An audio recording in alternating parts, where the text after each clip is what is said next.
Buenos días, nosotros hoy les vamos a hablar del capítulo 2 que se llama Percepción Social. Mi grupo está conformado por Ángela Martínez, Gabriela Palomino, Valeria Núñez, Juan Diego Rivera y quien les habla, Estefanía Silva. Yo hoy personalmente les voy a hablar sobre las fuentes básicas del error. Entonces, en el capítulo nos hablaba que muy usualmente solemos pensar del mundo social de una manera muy errónea y base a eso sacamos conclusiones totalmente erróneas. Entonces por eso nos categorizan los tipos de errores que existen. Entonces empezamos con el primero, que sería el sesgo de correspondencia. Entonces empezaba con un ejemplo que decía que nos imagináramos a un hombre que iba tarde a una reunión y justo cuando llegaba a la oficina se le caían los papeles, se le regaba el café en la carpeta, se le rompían las gafas. Entonces nosotros solemos pensar que se le cayó todo eso porque el tipo pues es muy despistado y no miramos más allá. Si lo analizáramos más un poco podríamos decir que el hombre llegó tarde porque tuvo un retraso en el aeropuerto, ¿sí? Entonces esto se conoce como sesgo de correspondencia. Y para explicarlo mejor es como el primer pensamiento que se nos venga sobre otra persona, sobre el otro, ¿sí? Y también decía que muchos psicólogos llamaban a esto un error fundamental, que quiere decir que nosotros solemos pensar de la persona dependiendo del tipo que sea esa persona y dependiendo los factores externos. Y también dicen que hay muchos psicólogos que han hecho muchos estudios queriendo saber el por qué nos dejamos llevar por lo que percibimos o por lo que se ve. Entonces categorizan dos tipos de causas. Entonces están las causas disposicionales y las causas situacionales. ¿Qué vendrían siendo las causas situacionales? Lo que pasa internamente. ¿Qué quiere decir esto? En el ejemplo del hombre. Entonces una causa situacional sería pues que él llegó tarde porque se le retrasó el vuelo, pero nosotros no sabemos eso porque pues lo que vimos fue que el tipo se le cayó el café, se le partieron unas gafas, ¿sí? Y una causa disposicional sería lo que vemos. Entonces lo que vemos es que al tipo pues se le caen las carpetas, los libros, y nosotros percibimos que ese tipo pues es muy torpe, es muy despistado, ¿ya? Entonces lo disposicional va externo y lo situacional va a algo más interno.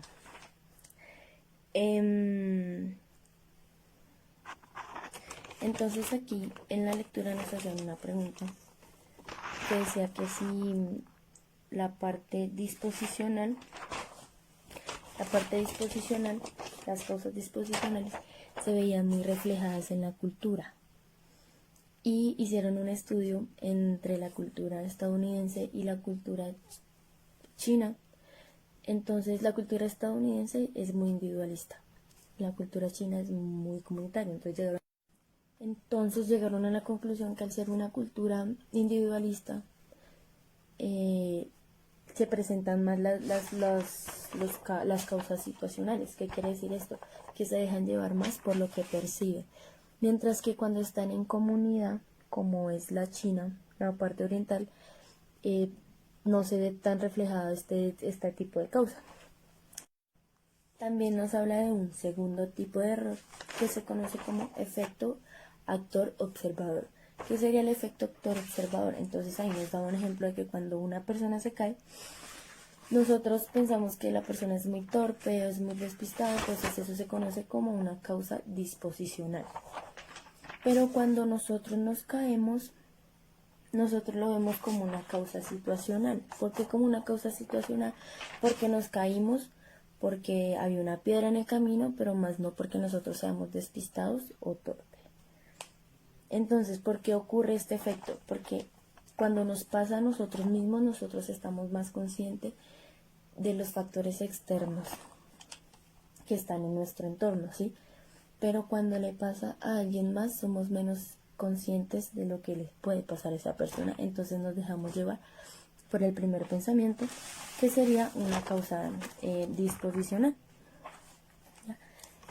También les voy a hablar sobre el último error. Entonces el último error se conoce como sesgo de autobeneficio. Entonces, imagínense que nos entregaron un ensayo de psicología social. Entonces, me entregaron el ensayo y vi que saqué buena nota, me fue súper bien. El profesor me colocó una nota de que era el mejor ensayo y pues por ese simple hecho saqué 5. Entonces, cuando yo veo ese 5, pues en mi examen, yo lo veo como una causa situacional. ¿Por qué una causa situacional? Porque yo lo vería como me esforcé mucho, tengo talento para hacer ensayos, ¿sí? Mientras que si el profesor me pone en una nota de no, le fue súper mal, sacó 0, entonces yo lo vería como una causa disposicional y lo excusaría. ¿Con qué lo excusaría? El profesor me tiene en la mala, el tema estaba muy complejo, ¿sí? Entonces, esto tiene tendencia a que cuando tenemos buenos resultados, lo atribuimos a causas internas. Cuando tenemos malos resultados, lo atribuimos a causas externas. Entonces, ¿por qué sucede así? Porque esto va ligado a la parte cognitiva y motivacional. Entonces, cuando tenemos un resultado positivo, esto va ligado a que se nos suba la autoestima, nos sintamos bien y demás.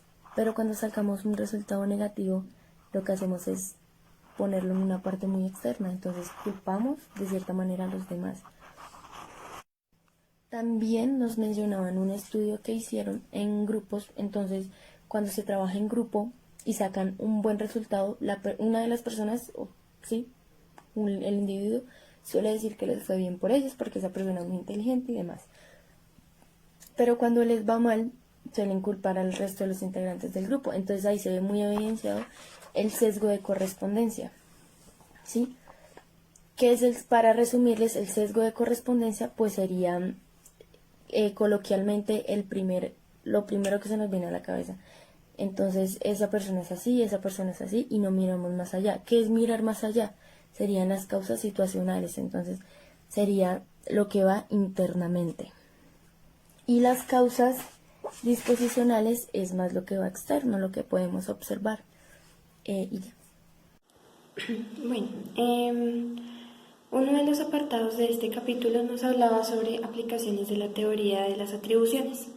Entonces, aquí nos hablaban de la forma en la que esta teoría podría intervenir en diferentes aspectos de la vida cotidiana en situaciones comunes y qué tan efectiva puede ser. Entonces, primero nos hablaban sobre Kurt Lewin, que es uno de los fundadores de la psicología social moderna, y lo mucho que él recalcaba y hacía énfasis en que una buena teoría podría ser bastante útil si se llevaba a la práctica. Entonces aquí nos hablan de 2 aplicaciones que puede tener esta teoría, 2 aplicaciones importantes. La primera va en relación de las atribuciones y la depresión. Entonces se entiende la depresión como un desorden psicológico bastante común. De hecho, casi la mitad de las personas en algún punto de su vida pueden llegar a pasar por esta situación. Y nos hablan de cómo puede ser la percepción, hablando de atribuciones, de una persona con depresión. Entonces nos explicaban en este punto que una persona con depresión tendía a atribuir pues resultados negativos o situaciones poco favorables a cuestiones propias, a causas internas estables. Tendían a culparse demasiado y siempre iba todo relacionado, o puede ir todo relacionado, hacia el cometer errores o la falta de habilidades. Por el contrario, los resultados positivos o favorables tienden a atribuirlos a situaciones externas, bien sea, pues, no sé, cuestiones de suerte o o de favores especiales que alguna persona pueda llegar a hacer, pero pues es sobre eso, siempre es relacionado a un factor externo. Nos hablan de que las personas que no se encuentran pues en la condición, la depresión, tienden a caer o a mostrar lo que es el sesgo de autobeneficio. Entonces estas personas es todo lo contrario, las cosas positivas tienden a atribuirlas a acciones propias y las cosas negativas a cuestiones externas, bien sea por, no sé, por ejemplo, falta de oportunidades o el nivel de dificultad en algunas tareas también puede entrar ahí. Entonces, se explica que las personas con depresión no se detienen mucho a pensar en lo que están haciendo y lo que pueden hacer más adelante, sino que dejan todo muy a la merced de lo que es el destino, de lo que depara el futuro o de lo que la suerte les tenga preparado. Pues ya afortunadamente se han desarrollado una serie de terapias cuyo objetivo es cambiar esas atribuciones y lograr que las personas puedan percibir de una manera positiva lo que están haciendo y que puedan atribuir a logros propios las cosas positivas y las cosas negativas que pues no tengan que culparse tanto por eso, porque pues primero llegar a la comprensión de que los resultados negativos muchas veces son inevitables y que además pueden darse por situaciones que no se pueden controlar. Estas terapias no incluyen deseos reprimidos o eventos traumáticos, pero pues se ha demostrado que son efectivas. Otra de las aplicaciones interesantes que se pueden encontrar es sobre las atribuciones relacionadas con los prejuicios y la discriminación. Entonces, en este punto, para explicarnos este tema, nos planteaban una serie de ejemplos y pues de estudios que lo que nos mostraba básicamente era con las personas pertenecientes a grupos minoritarios. Nos hablaban de cómo estas personas muchas veces tienen dificultad para enfrentarse a situaciones de discriminación. Esto pues bueno, nos explicaban de la siguiente manera y era que si una persona perteneciente a un grupo minoritario tendía a atribuir muchas veces las situaciones poco favorables para sí mismo, tendía a atribuir esto a situaciones de prejuicios, precisamente de discriminación, pues contrario a lo que se pensaría, una persona que recibe la información se diría, no, pues que se toma de una manera como más empática. Pero pues varios estudios mostraron que es lo contrario. Una persona que tiende a quejarse demasiado por decir que la están discriminando, al final puede crear una imagen de sí misma que sea relacionada a que es una persona que se queja, una persona tal vez problemática y que probablemente tiene problemas al momento de reconocer las fallas que tiene de sí mismo. Entonces nos hablaban de cómo las personas que se enfrentan a situaciones de discriminación tienen problemas al momento de expresarlo precisamente por no caer dentro de ese concepto de ser una persona que se está quejando todo el tiempo.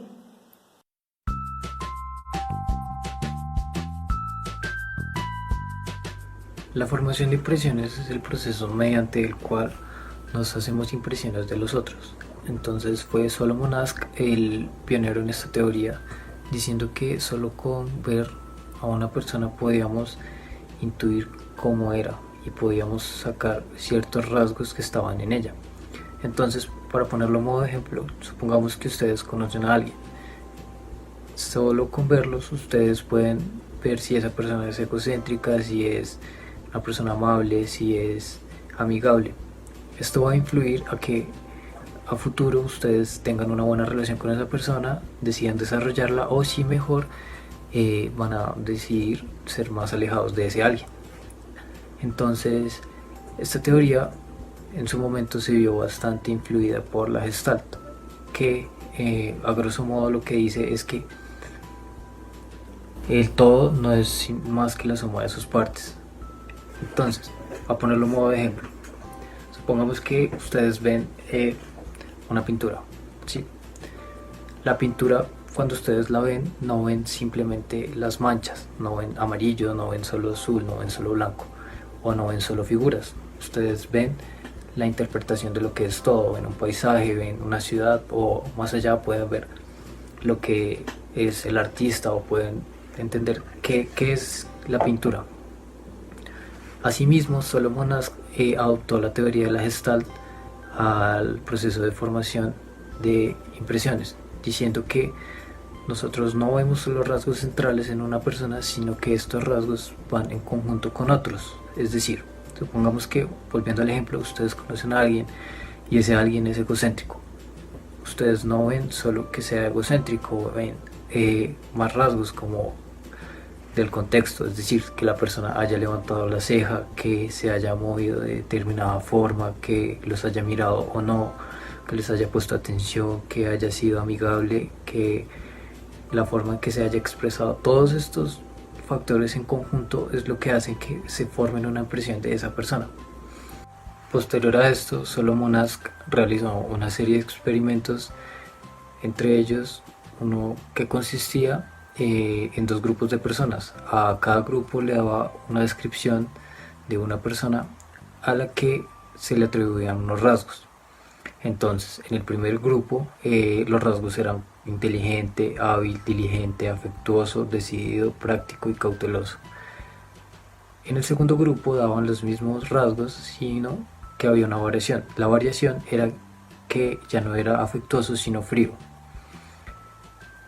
Los resultados de la prueba mostraron discrepancias, en tanto que la primera persona fue evaluada de forma más positiva y la segunda fue evaluada de forma más negativa. Esto daba cuenta a que la palabra afectuoso era un rasgo periférico, en tanto que era un rasgo marcado de generosidad, felicidad, buena, sociable, popular y altruista.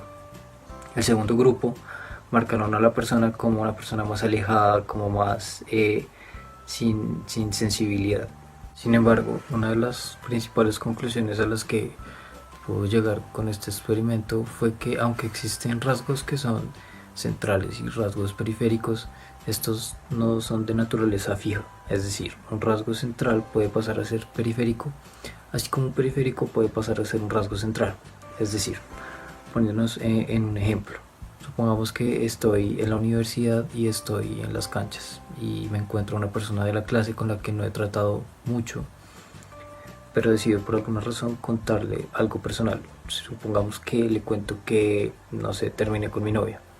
Si en ese momento yo le cuento que terminé con mi novia y esa persona actúa de manera indiferente y siento que es muy fría y, en pocas palabras, como que no le presta la suficiente importancia, lo que va a pasar es que yo voy a sentir que ese rasgo de esa persona es que es así, es fría, y en ese contexto su rasgo central es ese.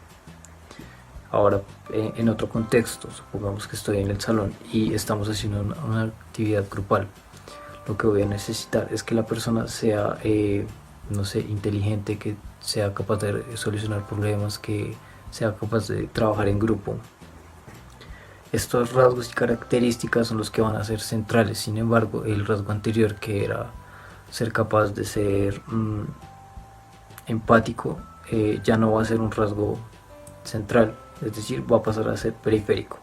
Esta variación fue la que pudo dar cuenta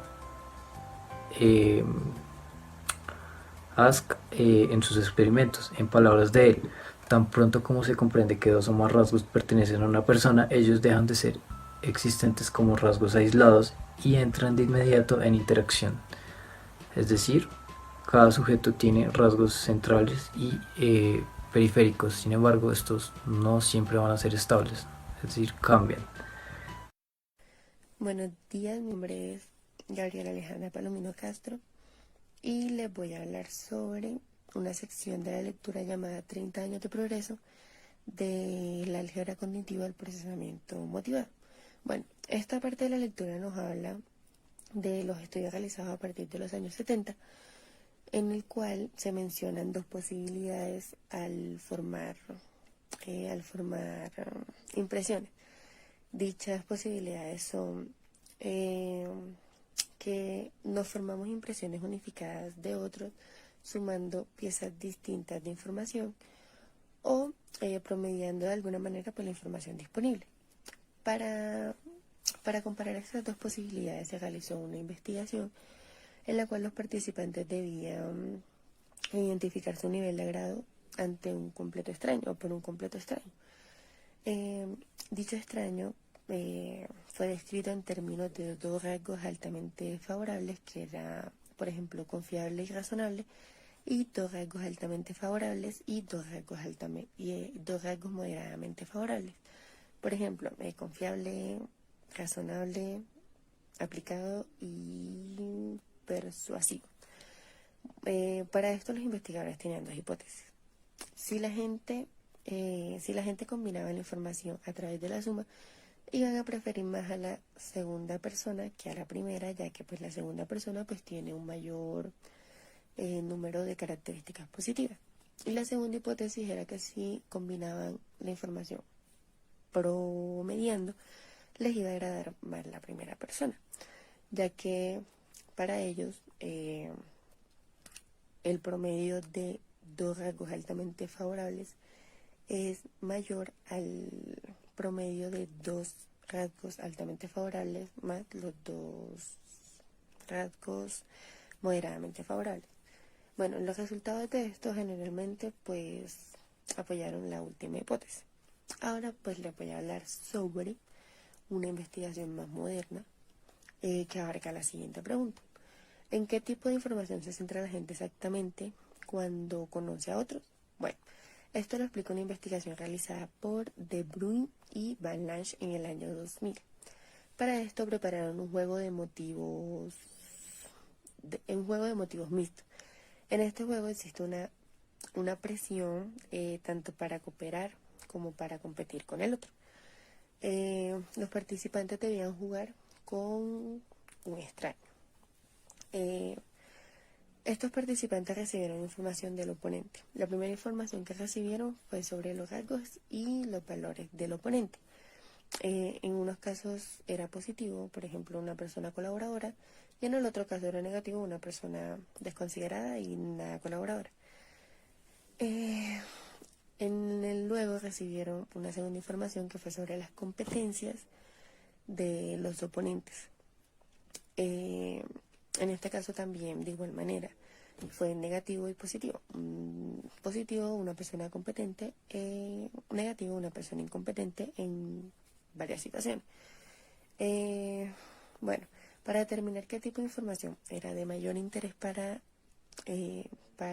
los participantes, se registró la cantidad de tiempo invertido en la información.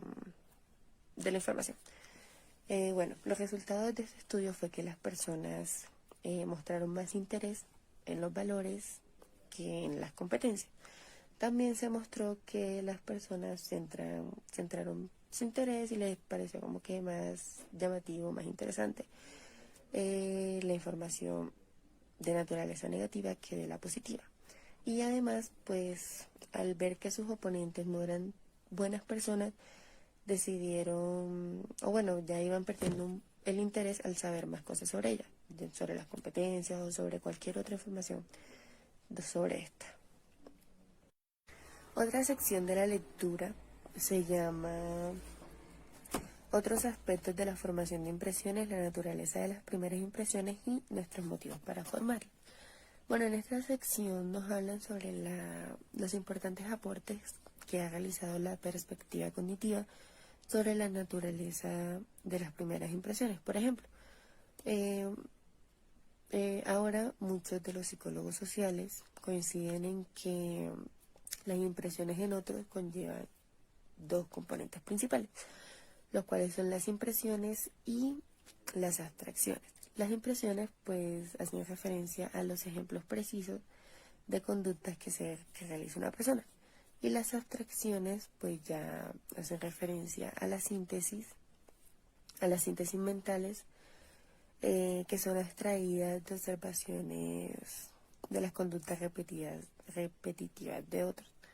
Bueno, algunos modelos de formación de impresiones recalcan el papel de los ejemplares conductuales. Bueno, estos ejemplos sugieren que cuando hacemos un juicio sobre otro, un juicio de valor, recordamos sus conductas y basamos nuestros juicios y nuestras impresiones en esos ejemplos. Y por otro lado, pues otros ejemplos recalcan el papel de las abstracciones. Algunas veces pues son conocidas como juicios categoriales. Tales enfoques sugieren que cuando se emite un juicio sobre otro, usan las impresiones de que ya había venido formando previamente en tu experiencia. Bueno,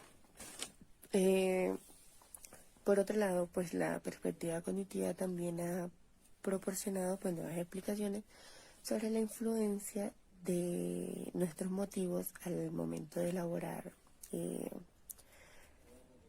las impresiones. Por ejemplo, es decir, cuando nosotros vemos una persona que es callada, que evita la mirada, que agacha la mirada, pues automáticamente decimos que esa persona es tímida. Eso lo hacemos sin ningún tipo de esfuerzo, viendo algo superficial, pero cuando hay situaciones en las que podemos sentir que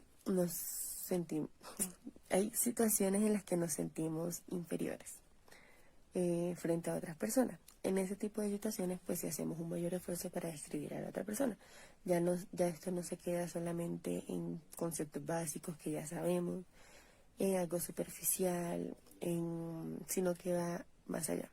Ya se empiezan a hacer como que impresiones más precisas sobre la otra persona. Buenos días, mi nombre es Ángela Martínez y el día de hoy les voy a explicar sobre un artículo el cual se llama Manejo de impresión, el fino arte de parecer bueno. Este artículo nos dice que muchos de nosotros, se podría decir que la mayoría,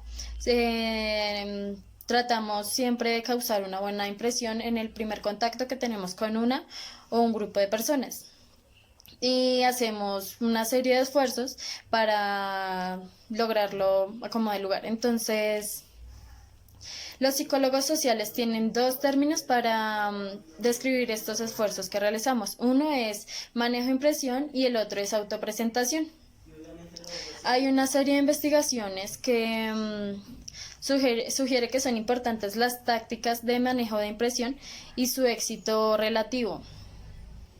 Los individuos usan diferentes tácticas para promocionar su imagen. Entonces, en estas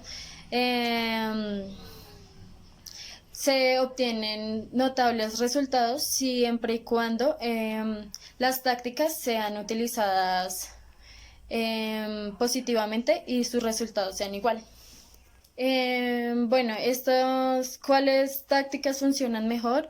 Se podría decir que depende de la persona y cuál sea su uso, porque también hay contras en el uso negativo de estas. Entonces, bueno, hay dos categorías y una es la automejora y la segunda es mejora de otros. La automejora hace referencia a incremento de su atractivo frente a otras personas.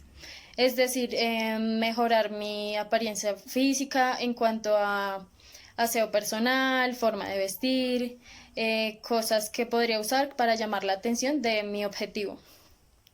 Y la mejora de otro es el de hacer referencia a que la persona se sienta bien en diversas formas, es decir, con halagos. Estos halagos pueden ser a sus logros, cosas en las que participa esta otra persona. Y también se usa mucho la descripción a sí mismo en términos positivos. Haciendo esto, muchas veces se exagera, es decir, yo puedo decir, es que a mí me va muy bien bailando, a mí me va muy bien leyendo, me va muy bien en ciertos tipos de clases, aunque no sea cierto, para causar una impresión positiva en la otra persona. En el texto podemos encontrar una pregunta, la cual es: ¿tienen éxito estos métodos de manejo de impresión y reacciones positivas hacia la persona dirigida? Y la respuesta que dan los autores es sí, siempre y cuando estas tácticas sean utilizadas con cuidado y destreza, ya que pueden ocurrir fallos, y estos fallos se dan porque las tácticas fueron sobreutilizadas, las utilizaron inefectivamente, causando reacciones negativas en las demás personas y en uno mismo. Entonces, bueno, estas reacciones negativas, hay un término el cual le dan efecto baba, que hace referencia a lamer hacia arriba y patear hacia abajo. Esto quiere decir que un ejemplo es en el trabajo: las personas que con sus superiores son aduladores, le hacen muchos halagos y cosas así, pero con sus inferiores actúan de forma grosera, los subestiman y demás. Entonces, bueno, el papel de carga cognitiva nos dice que esto ya hace parte como del sentido común, y esto me refería con que la mayoría de personas siempre queremos causar la buena impresión. Entonces, bueno, por medio del papel de carga cognitiva se practican destrezas generando la autopresentación ya casi de manera inmediata y automática. Uno no se da cuenta cuando lo está haciendo, solo ya lo es. Y bueno, y hay diferentes razones y diferentes contextos en los cuales pues queremos siempre vernos bien en alguna clase, en una cita, en una entrevista de trabajo. Causar una buena impresión pues es importante y nosotros ya lo vemos así. Entonces, causar una buena impresión en los demás puede causar demandante, pues esto ya puede ya que pueden estar ocurriendo más cosas a la vez. Entonces no hay concentración en solo estar tratando de llegar bien a la persona, sino en las demás cosas que se puedan presentar en el ambiente. Por esto hay muchas personas que se encuentran incómodas en situaciones sociales porque se sienten ansiosas y preocupadas por cómo las demás personas lo perciben. Entonces muchas veces no realizan muy bien la tarea por miedo a pensar cómo puede estar siendo percibido por el grupo de personas al que se dirigen. Y Ponta Slenker en 2000 realizaron una investigación en la cual utilizaron a un grupo de personas introvertidas y a un grupo de personas extrovertidas, a la cual las sometieron a una prueba de y Ponta, aunque también se pudo evidenciar que algunas personas, el estar ocupados haciendo otra tarea, se les hacía más fácil para causar una buena impresión, ya que mantenían distraída su mente en realizar efectivamente esa tarea. Pontari y Slenker en el año 2000 realizaron una investigación en la cual seleccionaron a un grupo de personas introvertidas y a un grupo de personas extrovertidas para hacer una simulación de una entrevista de trabajo en la cual las personas introvertidas debían actuar como las personas extrovertidas y las extrovertidas como las introvertidas. Ellos podían ellos podían realizar otra tarea aparte de la entrevista. Entonces el ejemplo que más daban era recordar una cifra de 8 números. Entonces se dieron cuenta que las personas introvertidas esto le funcionó más para desarrollar la habilidad de actuar como personas extrovertidas, pero a las personas extrovertidas esto le generaba una distracción cognitiva y no podían realizar bien su papel como personas introvertidas. Y bueno, muchas gracias. Eso fue todo sobre el artículo.